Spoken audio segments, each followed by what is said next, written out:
Welcome to Not Just A, the podcast where we get to know the person behind the profession. Each episode, we'll be sitting down with someone interesting to hear the stories that shaped who they are beyond their job title. Our first guest is Alex Williamson, a pioneering sports agent here in Australia for female athletes. Alex has worked with many Olympians and many Matildas. Some of the interesting things that she shared in the podcast today with me was her time working for Australia's first female Prime Minister, Julia Gillard, and working with the Matildas when they were competing in the Women's World Cup here in Australia. Let's get into it.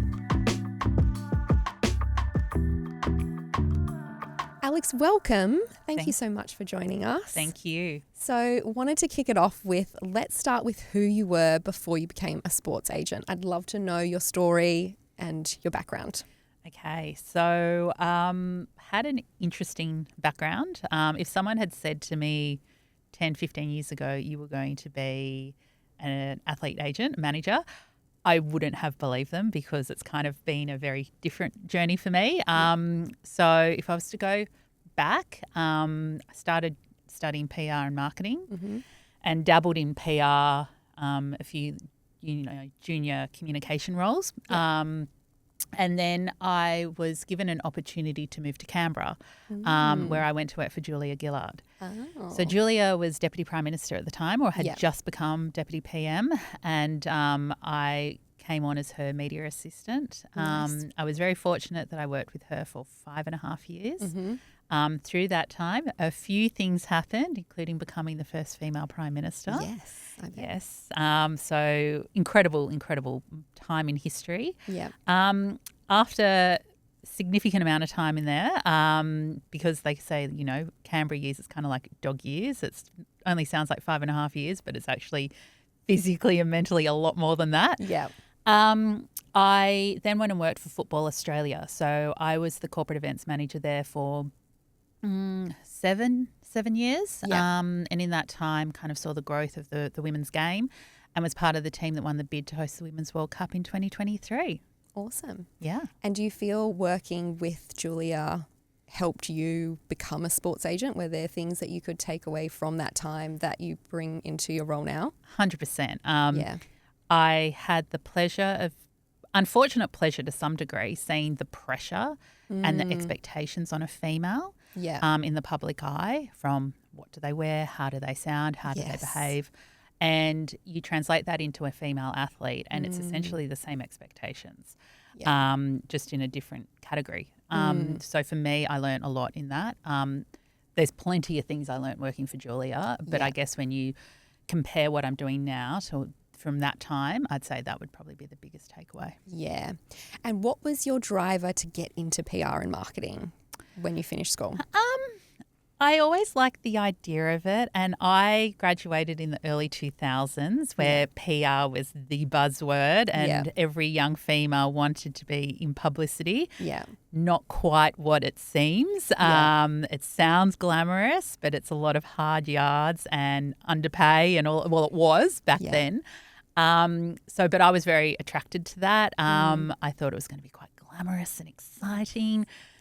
Wasn't necessarily. It's a lot of hard work. Oh my God. As a fellow PR person, I know. My first proper PR job, my client, I had to sell dog biscuits. Oh. And I was like, back then people didn't spend money on their dogs. Yeah. And I remember I was just like, what is this? This is not for me. Yeah. Fast forward to now and it's a full thing. Oh, 100%. With, all of that stuff. Yeah. Exactly. Yeah. Exactly. Amazing. So I do want to come back to, women in sport and the personas that are out there and the pressure that they feel. Yep. I think that is a topic that, needs to be spoken about, and I really want to get into that with you. But I want to talk more about you first. Yes. So obviously this podcast is about the person behind the title. Yep. So my next question for you is, who are you when nobody's watching? Who am I? When you guys sent through the questions or some thought bubbles, I sat on it and I was like, oh God, I don't know. I even messaged a couple of my girlfriends. My husband was hopeless. He gave me nothing. But a couple of my girlfriends were like, oh, you could say this or you could say that. I guess the biggest part of me outside of work is Yeah. I'm a mum. Yeah. So I've got 2 small children, a 6-year-old and a 4-year-old. Mm-hmm. So that definitely keeps me on my toes. Yes. I'm a sister. I'm one of 5. I'm the eldest of 5. So very good at wrangling lots of people. Yeah. Herding cats. I'm an aunt to 6, nearly 7 nieces and nephews. So I'm part of a very close family. Family is probably the core part of me outside of work. Yeah. Apart from that, you know, I've got my guilty pleasures of watching binge television and all of those things. Loving, you know, a good book, but having the time to do that is a bit of the challenge. Yeah. What are you reading?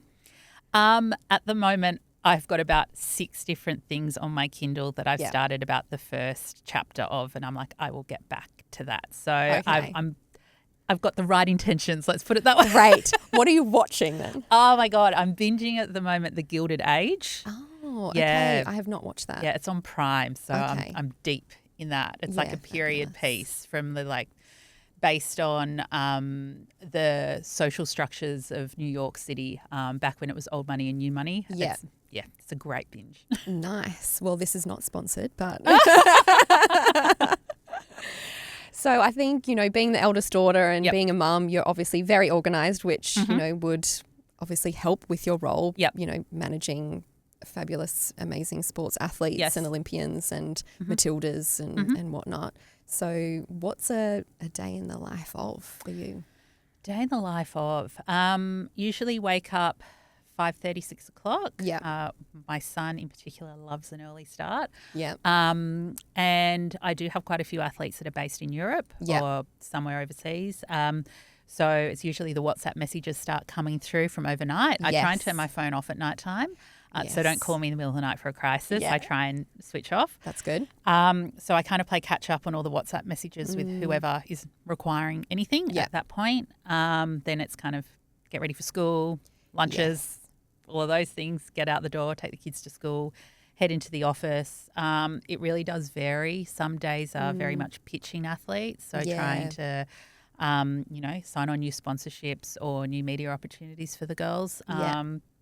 Other days it may be that someone's got a keynote address at an event, so I'm with them for that. Yeah. Could be a photo shoot. They could be competing in something. So if they're based here in Sydney, I'm lucky enough that I get to go. I don't get to travel all the time with the girls, so it just kind of depends. And then, you know, come about 4 o'clock, it's then start the afternoon shift with the kids. Yes. My son, he's got autism, so we do require, you know, therapy appointments and things like that on top of the swimming, the dancing, the soccer and da-da-da-da. Yes. So then it's kind of dinner and time with the family, put them to bed, and then I usually jump back on the laptop and play a bit of catch up again. Yeah. So it's a juggling game. Oh, 100%. Yeah. 100%. But I don't know any mother or father for that matter that don't have that juggle. Yeah, that's true. Yeah. Yeah. It's a craft, that's for sure. Yeah, absolutely. That you never quite ever master. Yeah. You always think you should be doing more on this side or that side. Yeah. Oh, well, you're doing wonderful. Oh, thank you.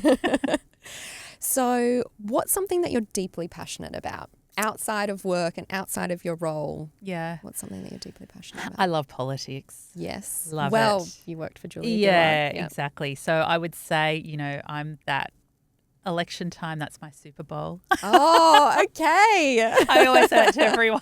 I'm like, this is my Super Bowl. I love it. I'm quite fascinated in not just Australian politics, but global politics. So I find it rather interesting. Yeah. And what parts of it do you find interesting? Oh, the personalities. Yeah. The positions that people play in them. I think also from a former staffer perspective, how did they necessarily land in these situations or do what they've done? Part of what I did with Julia Gillard was I was what you call an advancer, which is you go in advance of the Prime Minister and you very much are curating the look and feel of the video clip, let's call it. So, you know, they go to a school and you turn left, they turn left. If they're doing a doorstop in front of a bookshelf in a library, you've curated all the books behind them to ensure that they're the right books and things like that. So I find the visual components of politics quite fascinating as well, where I'm like, why did they do that? Or how did they get to that point? Yeah. That's really interesting. I didn't know that was all the whole thing. Yes. Yeah. Yeah. Wow. Okay. So I wanted to ask, Yeah. where were you when the misogyny speech happened Mm-hmm. with Julia Gillard, and what were your thoughts? I was working at Football Australia. Yep. So I was in the office at FFA, Mm, and it came up on the television, yep. and I watched it, and I thought it's probably everything she's thought in the shower for the past however many years, and she just got jack of it. Yes. And it was just everything that she'd been mulling over for such a long time. It was Yeah. just, that was the moment. You could tell the way she had a briefing piece of paper. She just put it down. Oh, And yeah. I was like, we're on. Yes. Oh my gosh, I remember seeing it Yeah. and hearing it, and I was like, yep, Yeah. this is everything that we are feeling. Yeah, absolutely. And I bet, like, you can relate to that in female sporting. Yeah, Yeah. I mean, never to the same degree. I mean, No. where my desk was in Parliament House, like in the PM's office, everyone thinks it's this like beautiful bougie, Yeah. office. There's like 60 staff like shoved into small confined spaces. Yeah. And my desk was in between a pot plant and a filing cabinet, and on the other side of me was the reception. Mm. And after question time every single day, the phones just rang constantly. And it was not about policy. It wasn't about anything of importance. It was what she was wearing Oh my God. every day. Yeah. So, and then there's all the very publicly, pieces of information out there of the things that she copped. I don't think anyone's put up with it the way that she had to. Yeah, absolutely. Did you know that they've used her audio as a TikTok audio that's doing I've the heard. rounds? I Yes. know. She's in the TikTok generation Yes, now. Yeah. the girls are using I it. know. Power to them. And I've seen like people make mugs and towels, and Yes, there's all sorts of shirts. paraphernalia. Yeah. So good. It was very iconic. 100%. Definitely, yeah. 100%. It's a very special speech, and I think Yeah. a lot of people can listen to it and they get pumped up to go and do whatever it is they need to do Yes. that day. Yes, absolutely. So, Alex, Yeah. I wanted to ask, what were the top 3 things you learnt working for Julia Gillard? Top 3 things. I would say patience. Yep. To the way that you treat your staff. Mm, She was under enormous pressure, yes. and I never saw her yell at anyone Mm, in 5.5 years. Yeah, I wow. never saw that. yeah. She was always acutely aware of what all the staff did, Mm, and if there were changes, how it affects everyone, not just herself. mm, So I would say those 2 things, and preparation. mm. She was always exceptionally prepared. Yeah. Yeah. 3 great traits of any leader. Correct. Yeah. And I learnt from the master. Yes. Yeah. So, if you could be known for something completely different than what you're known for now, what would that be? Oh, that's a really good question. I guess it would be trying to, I guess it's 1 or 2 things. It would be, being there for women, to support women and to Yeah. give them the platforms that they need or Yeah. they want, and to do it with the freedoms that they want. Yeah. I would say that, and for me, as doing the home front, being at home, being a really good mum, Yeah. they're probably the 2 things for me. Yeah. Awesome. And touching back on women in sport, where do you think the industry, how far do you feel the industry has come, and what do you feel needs to change still with women in sport? It's come on so far, Yeah. yet there's so much more to do. Yeah. I think, if I was to look back when I first started at Football Australia, there were probably, like, you'd go to a Matildas match and there'd be maybe 300, 400 people in the stands. Yeah. Like, that's wild now when you think Yes. about they're selling out these huge stadiums. Yeah. So it has come such a long way, but I do feel like there's still a significant amount of investment that needs to occur. Yes. I think that, the day that female athletes in an array of different sports are household names, that means you've really turned the dial. Yeah. And also parity. Yeah. Like, the sad reality of it is that if it's not from a playing contract, but it's the commercial components, it's rare to find that female athletes and male athletes are in parity. Yes. And do you feel that there's still a lot of bias out there? I don't know if it's bias. I think a lot of people have got the right intentions. Yeah. But they've actually got to invest in it. Yes. Yeah. Yeah. Do you think the World Cup helped when it was Oh, here? yeah. Yeah. And I think it also gave female athletes a stronger voice, not to be afraid to say, no, I'm worth more. And it doesn't matter if you're a Matilda or not. No, I know I'm worth more. Yeah, absolutely. Yeah. I was in England recently and the Lionesses won. Wow. Yeah. And they were all celebrating. It was so awesome They're to see. Incredible team. Yeah, they are. Yeah. But it was so great to see like the progress that I feel, and I think it's from the World Cup. Yeah. Like, 100%. that Like, stuff. yeah, that World Cup was pretty special. Yeah, absolutely. So, Alex, Yeah. I heard a little birdie told me that I think it was the quarterfinals for the Women's World Cup, and your inbox blew up after the Matildas played. Yep. Can you tell me a little bit about what happened? Yeah, so we are very lucky that we manage Courtney Vine. Courtney is a divine human being, and Courtney is the woman that scored the penalty at the quarterfinal, the final penalty, let's put it. Yeah. Courtney changed the trajectory of the Matildas Yes. forever now. I obviously was elated. There's a lot of feelings. We're at the stadium. Yeah. My business partner, his wife, and Brad, he was there as well. And, it's just so exciting. You get to see the families and you hug them and cry and everything. And we went out for dinner afterwards and my phone just starts blowing up. And it's, people that we know and then obviously a lot of people we don't know, particularly about Courtney. So at first it was so much about the excitement of what everyone had just experienced. Yeah. And then the next morning I woke up in Brisbane and I had 700 new emails. And I was like, what do I even do with this? Yes. And at that point in time, it was Leon and I in the business. Yeah. Like we had no one to support us. And I was like, oh my God. We had someone in Melbourne, Fee, that helped us out occasionally. Yes. But I was just like, how do I even process all of this and quality control it essentially? So what did you do? So I started to go through it, but as I kept on going through it, more kept on popping in. So I never got on top of it. So it just got to a point I gave Brad my phone. I said, I just need to go for a walk around the block. Yep. I don't need to see green and gold. I don't need to talk about. I just need 10 minutes just to clear my head and figure out what to do. Yeah. And then I kind of went very old school and printed off every single email. Oh my gosh. So then I could your eldest child organising. Correct. Yeah. Correct. And I was like, okay, we don't need to worry about this yet. This can be a 2 months down the track. Yeah.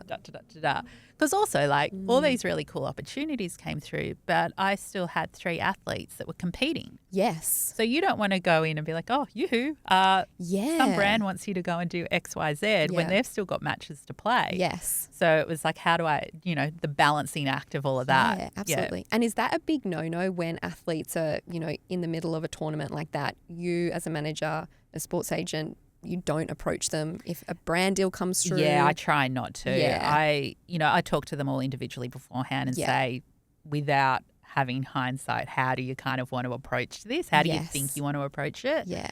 9 times out of 10, they say, tell me when it's all over. Yes. And so, to be honest with you, if a brand approaches you and they don't respect that, they're not the right brand for an athlete anyway. Yeah, that's very true. Like that, any brand has to respect the fact that the athlete's craft is priority. Yeah. And if they're not performing, the rest of it is redundant. Yeah. So, it's about trying to strike that balance, particularly with what I do, to let them go and do what they need to do. But they know I've got it sorted back here. Yeah. Yeah. Yeah. You heard it here first, brands. Take note. Take note. Let them go do their thing. Yes. And I would imagine that they have, quite a few coaches throughout their life. But I hear that a lot of athletes, professional athletes, have, mental coaches that really take them through, when they're going through tournaments. Yep. And, you see it, I think, especially in tennis and golf, that they're really in that zone. Yeah, 100%. Do you feel that, is that something that you'd, invest in as well for you and your team to have mental coaches? It's probably worthwhile. Yeah, okay. We haven't. Yeah. But I definitely think I think anyone could get value add from that. Yeah. Yeah. But athletes definitely, that's a big focus for them. Yeah, absolutely. Yep. So we know more about you now Yes. Thank you for sharing. What's a lesson you've learned outside of work that actually made you better at your job? For me, I think honesty is probably the key one. I'm very much, and I think it's going back to having worked in politics as well, is that if you have to be comfortable in everything that you're doing. Yeah. And, the old saying, can you lie straight in bed at night? I want people that I work with, people that engage with me, know that they're getting the real version of me. Yes. There's nothing worse than you being presented one type and then you hear another side of someone. To me, I think honesty would probably be working with integrity and honesty. Yeah. And I think there's a massive push now to bring your most authentic self to work, and that's a great message that I think more leaders should be instilling in their teams as well. Not everyone's the same, but you want to and no one's perfect either. That's the other thing. Admit when something's wrong. Yes. I know with the athletes I manage, there are times I have to call them and go either A, I've got it wrong, or B, it hasn't worked out the way that we all wanted it to work out. Yes. And you're human. Yes. Nothing's perfect. Yeah. And we've all got hobbies and passions outside of the office, and we're mums and dads and sisters and brothers and Exactly. Yeah. So how do these other sides of yourself show up in your work as a sports agent, even if people don't realize it? I think anyone that really knows me knows I'm the most uncoordinated individual on the planet. I do not have a sporting bone in my body. When I go to photo shoots and things, and if it's the Matilda with a ball, I'm like, do not kick the ball to me. Please, please don't. Agility is not my thing. So I think the fact that I'm in this industry without any sporting prowess about me kind of speaks a lot. So I'd like to think that it's my honesty, it's my passion, it's my real passion to see that these women are supported in the way that they deserve to be supported. I've kind of had the unfortunate pleasure of seeing a lot of other football agents in particular in my time, and the girls aren't getting what they deserve. And I feel like the fact that they can have a female that they can confide in and work with them and know that I'm part of their team, I'm there as their biggest champion, is probably part of why I am who I am, if you know what I mean. I'd say that most of my girlfriends and my nearest and dearest friends would say that I'm extremely loyal and supportive. Yes. And, I'd like to think I'm the person they call if they need something. I'm definitely the organizer of my girlfriends group. Yes. I'm always that person. So when you have those kind of base skill sets, it kind of makes sense to do what I do. Yeah. Fair. Yeah. Now, did you do sport when you were growing up? I did. But, I mean, my mum says I was good, but I was no good. What did you do? Bit of netball, bit of dancing. Great. Touch football was a fleeting moment in life. Oh, yes. I feel we all had a fleeting moment with touch football. It was a thing. Basketball at one stage, I think. I think that was about it. Yeah. Kind of stuck to netball. That was kind of my lane. Yeah, fair. And love swimming. If I was to say anything, I'd love swimming. Okay, great. Yep. Did you do anything non-sport related? Did you do anything music related? I did, and I was a woeful clarinet player. Oh. Woeful. My mum made me practice outside. I was so bad. Mum. Granted, she had another 4 kids playing instruments at once, so true. We all were divvied out. Yeah. I learnt Italian for a period of time. I dabbled in a few bits and pieces. Yeah, great. And can you speak Italian? No. I went and did an exchange, and I just loved being over there more than anything. Yeah. The food, the culture. I learnt a lot about food and culture. Yeah. Are you on Duolingo now redoing? No, not yet. I should be though. Yeah, I love Italy. So good. Amazing. Yeah. It's been a long time since I've been, but yeah. When was the last holiday? Where'd you go? Last holiday went probably about 6 weeks ago to Hamilton Island with the kids. Beautiful. We haven't done the big European thing with the kids. Yes. Parked that for a while. Yep. Fair. Yeah. And then I last time, then I went to, where did I go? Went to Thailand last year with my other half. We had a wedding over there, and then the rest of it's been work. Yeah. Solo travel. Yeah. Is it a lot of solo travel for work? A significant amount of it, yeah. But I try not do too much of it. Yeah. I mean, I can't be everything to everyone. True. You can't. Like I could easily have 5 or 6 athletes competing all at the same time. Yes. How do you pick? You can't. Yeah. So it's kind of the priority is, does someone have a final? Does someone have an enormous amount of media that's about to, they succeed in X and they need the support behind them. So that's kind of the priority list. Yeah, fair. Where do you feel you travel the most with work? Probably Melbourne. Okay, yeah. No, Melbourne or we Brisbane. love Melbourne. Yeah, Beautiful. we love Melbourne. Yeah, and Brizzy. Yeah, there's worse places to be going, but nowhere overly exotic. Yeah. Do you get over to England much? Obviously, it's a big football. It is. I haven't been to England in this capacity. Okay. The athletes that I manage that are playing in England, last time I saw them, they were playing in Sweden. So Katrina Gorry was based in Sweden. So I went to Sweden to see her. Yeah. And another athlete I was managing, she was in Spain. So I went and did, I've been to some very nice places, seen them all, but no, not England. Yeah. I have to go this year. Yes, absolutely. Yeah. I mean, the football culture is massive over there. They 100%. live and breathe it. Yeah, exactly. Been to a few games. It's so much fun. Oh, they're incredible over there. Yeah, another level. Yeah. Yeah. So what would people be most surprised to learn about what your job really involves day to day? We're really asking the tough questions. You are. Without giving any secrets away. Yeah. It can be a lot of emotional support for athletes, depending on where they are in their life cycle of their sport, their personal journey that they're on at that time. I would say that's probably something that a lot of people don't understand is that it isn't like there's some other agents it's very transactional. Yeah. It's like you come in, you sign a contract, here's your deal with brand X. Yeah. See you in 12 months' time. Yeah. We're not like that. That isn't how our business operates. I didn't want that. I wanted it to be very personal touch. Yes. So the girls are constantly hearing from me and vice versa. And when they sign a contract with a brand, they're not just left to deal with it. Like I'm there with them every step of the way. So due to that, you do get to see all sides of them.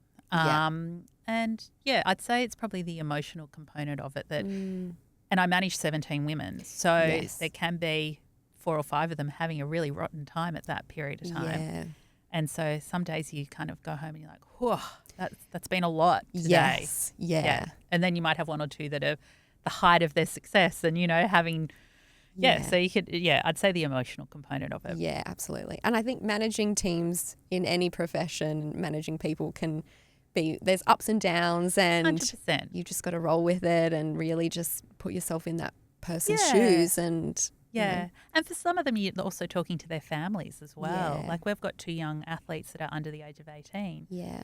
I'm talking to their mums quite regularly. Yeah. And then there's other athletes that have been with us from the beginning. And so their families become part of the family at our company. Sometimes you've got mum on the phone that calls about this or whatever. Yeah. Yeah. And you've obviously got a team working with you and and how many... There's actually not that many of us. So I've got a business partner, but he also has another company, an events company. Yeah. So Leon and I own the company, and then we've got Jane who works for us that kind of does all of our socials and support. Awesome. We will slowly grow, but it's also hard when we've got the model that we've got, which is such a personal touch. Yeah. How many other people do you actually bring in because it might break the model? Yeah, and the personal touch is so important. Correct. Yeah. Correct. Yeah. Well, this brings me to my last question. Yes. Now, you obviously work with many talented individuals. Yes, I do. And I believe that everybody has a hidden talent. So, Alex, my final question I wanted to ask you is, what is your hidden talent that nobody would know about? I don't know if I've got one. You definitely do. I know you've got one. I'm very probably my hidden talent, if there was to be one, is that I'm very good at music trivia. Okay. So there you go. That would be it. And genre? Usually is like it- 80s music is my genre. Yeah. Right. Okay. All right. So if I asked you, Oh God, here we go. who was number one in Oh, 1986? I'm more at like pick the song. Okay. All Like right. if you played a tune, Yeah. I'd be like, that's the tune. Yeah. Okay. Yeah. I don't know if I've got licensing rights from the record labels to Thank God. play anything. Let's just stick with But that's my talent, okay? We'll do that afterwards.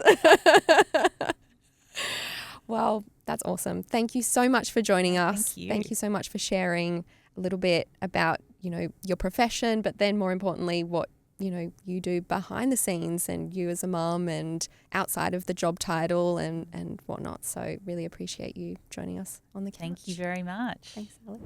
Hey guys, I'm Amanda, the host of Not Just A.